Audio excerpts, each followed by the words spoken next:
مساء الفل يا حلوين، عاملين ايه؟ يا رب تكونوا بخير وفي احسن حال. تعالوا النهارده نعمله مع بعض رز مبهر باللحمه في حاله الضغط. هنجيب الكبه بتاعتنا وهنفرم فيها بصلايه كبيره، وبعد كده هنجيب حله الضغط بتاعتنا نشغلها وننزل عليها بزيت زيتون. انا هنا مستخدمه زيت زيتون الوادي، حلو جدا ونضيف قوي. بعد كده هنزل على الزيت بالبصلايه المفرومه، نديها بقى تقليبه مع بعض، وهنخلي البصلايه هتحمر، بس هتحمر جامد شويه. وبعد ما البصلايه بتاعتنا احمرت هننزل عليها بالبهارات. البهارات عباره عن كاري، كركم، فلفل اسود، بهارات برياني، جوز الطيب لو حابه، لو تحبي تحطيها، وعود قرفه، وهنديهم تقليبه مع بعض كده.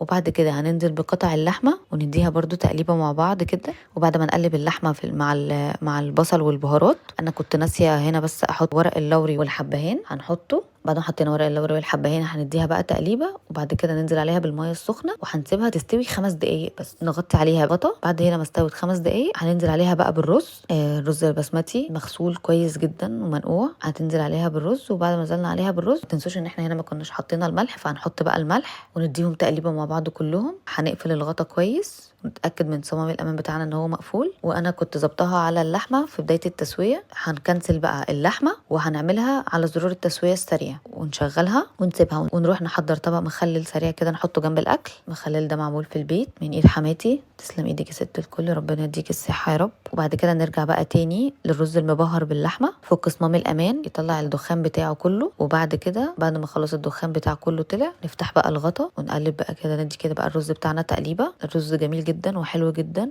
ومفلفل. يلا بقى نغرف الرز بتاعنا. وممكن تقدروا ان انتوا تعتمدوا الوصفه دي في اي عزومه عندكم، هتبقى حلوه جدا اي عزومه وهتشرفكم. ونحط بقى طبق المخلل اللي حضرناه جنبه عصير برتقان، والف صحه وهنا. اشوفكم في فيديو جديد على خير يا حلوين. متنسوش اللايك والشير، ودولي من قلبكم بالخير. سلام.